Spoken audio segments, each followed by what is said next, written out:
ஆண்டவர் இயேசு கிறிஸ்துவில் எனக்கு மிகவும் பிரியமான சகோதர சகோதரிகளே, பொதுக்காலம் 4ஆம் வாரம் திங்கள். தாவீதின் மகன் அப்சலோம் தாவீதுக்கு எதிராக போர்க்கொடி உயர்த்தது மட்டுமன்றி, தாவீதின் மக்களில் பலரை அடிமைகளாக்கி தாவீதை எதிர்த்து தன் படையோடு எருசலேமை நெருங்குகிறான். தாவீதோ ஒலிவ மலைக்கு ஓடி தப்பிக்க முயல்கிறார். அப்போது செமேயி என்ற பெயருடைய ஒருவன், சவுலின் குடும்பத்தை சேர்ந்தவன், தாவீதை பழித்து பேசுகிறான். தாவீது இப்பழிச்சொல்லை ஏற்றுக்கொள்வது இன்றைய வாசகமாய் அமைகிறது. தாவீது தன் குற்றத்தை ஏற்றல்.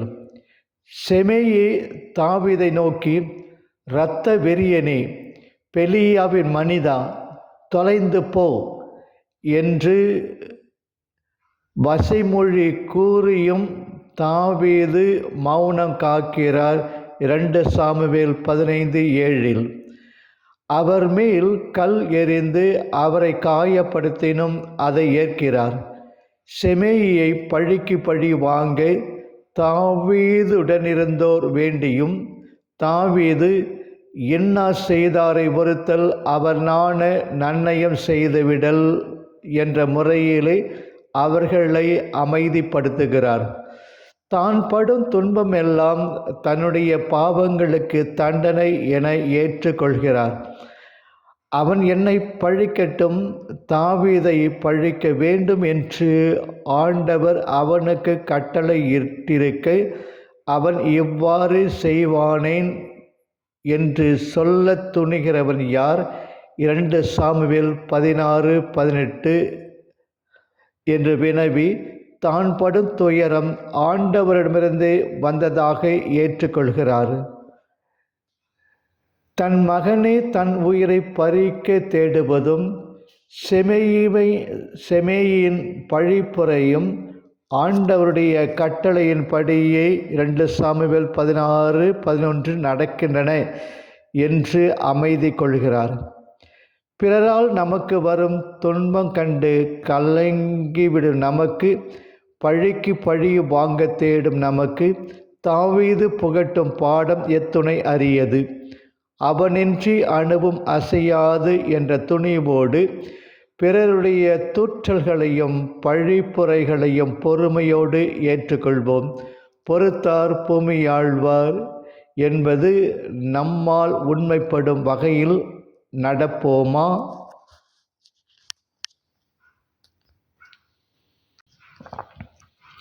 தாவீதின் இறை நம்பிக்கை. துன்பங்கள் இறைவனிடமிருந்து வருகின்றன என்று அவற்றை பொறுமையோடும் மகிழ்வோடும் ஏற்றுக்கொண்ட தாவீது அத்துன்பங்களில் இருந்து விடுதலையும் தனக்கு ஆண்டவரிடமிருந்தே வரும் என்று நம்புகிறார். தாழ்வுற்றிருந்த நம்மை நினைவு கூர்ந்தவருக்கு நன்றி செலுத்துங்கள். என்றென்றும் உள்ளது அவரது பேரன்பு. நம் எதிரிகளிடமிருந்து நம்மை விடுவித்தவருக்கு நன்றி செலுத்துங்கள். என்றும் உள்ளது அவரது பேரன்பு. திருப்பாடல் 136, 23, 24 என்பதை உணர்கிறார். ஒருவேளை ஆண்டவர் என் துயரத்தை காண்பார், இன்று அவன் பழித்து பேசியதற்காக எனக்கு அவர் நன்மை செய்வார். 16:12 என்ற நம்பிக்கை குரல் எழுப்புகிறார்.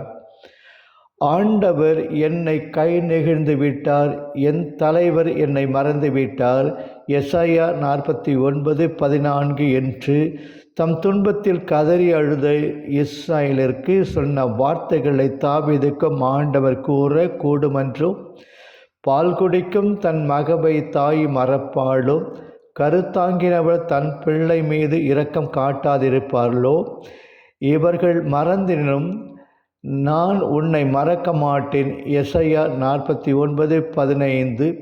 இதே சொற்களால் நம்மையும் அவர் பால் ஆழ்ந்த நம்பிக்கை கொள்ள ஆண்டவர் அழைக்கிறார். எனவே நமது நோய் நோக்காடு துன்பத் துயரங்களில் நம்பிக்கையை தளரவிடாது ஆண்டவர் எனக்கு நன்மை செய்வார் என்ற உறுதியோடு இருப்போம்.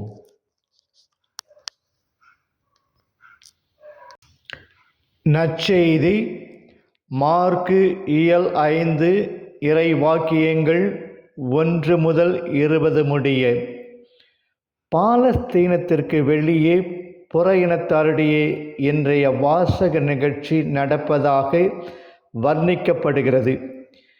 இப்பகுதி பேய் பிடித்தவன், பன்றி கூட்டம், ஊர் மக்கள், குணமானவன் எனும் 4 சிறு காட்சி படலங்களை கொண்டது.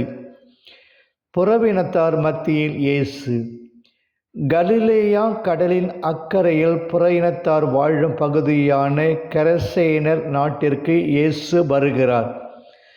அவரும் சீடரும் கரை சேர்ந்ததும் அசுத்த ஆவி பிடித்த ஒருவன் அருகே இருந்து கல்லப்பை பகுதியிலிருந்து அவர்களை நோக்கி வருகிறான். பேய் பிடித்தவன் படும் அவதியை பார்க்கிறோம். இடுகாட்டிலே அலைந்து திரிகிறான். யாராலும் அவனை கட்டுப்படுத்த முடியவில்லை.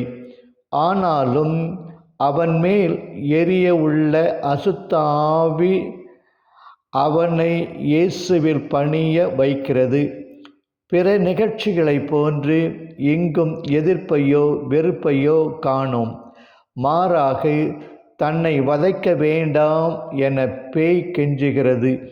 தப்பிக்க இது பேயின் வஞ்சக வழி.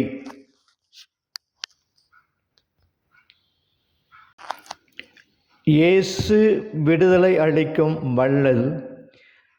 எதிரியின் பெயரை கக்க வைத்து அவனை நசுக்கும் வல்லவராக பேயின் பெயரை வெளிப்படுத்த வைக்கிறார் இயேசு. ரோமையர் வழக்கில் படை என்பது 6000 வீரர்களை கொண்ட அணி.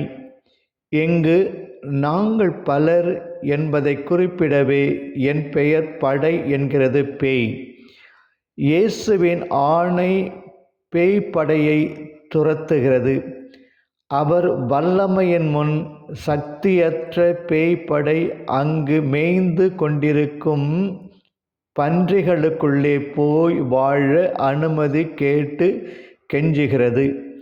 இயேசுவும் சரி என்கிறார். இது வியப்பாக இருக்கிறது.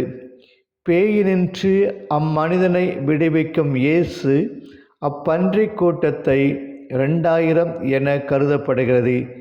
ஏன் அழிவுற செய்ய வேண்டும்? புற இனத்தாரை தண்டிக்க அவ்வாறு செய்யவில்லை. மாறாக பேய்ப்படை அவமானமாக அழிந்து அழியவே இப்பன்றிகளின் இழப்பை அனுமதிக்கிறார் எனலாம்.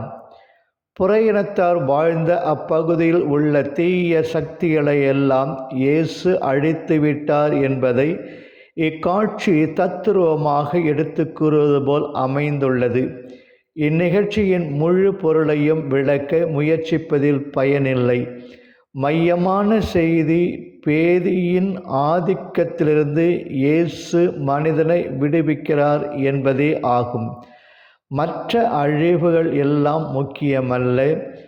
மனிதனை அடக்கும் சக்தியினின்று விடுவிப்பதில் நேரிடும் பிற இழப்புகளை நாம் மிகைப்படுத்த தேவையில்லை. இன்றைய மானிட உரிமை போராட்டங்களிலும் பல பொருள் சேதங்களையும் பெரிதுபடுத்துவது சரியல்ல. மனித உரிமையை காப்பதுவே முக்கியம். கடவுளின் சாயல்களான மனிதர்களின் உரிமையை பாதுகாக்க நாம் என்ன முயற்சிகள் எடுக்கிறோம்? மனித உரிமை போராட்டங்களில் பெண் அடிமை, கொத்தடிமை, குழந்தை தொழிலாளர், வரதட்சணை முதலிய அநீதிகளை ஒழிப்பதில் நமது பங்கு என்ன?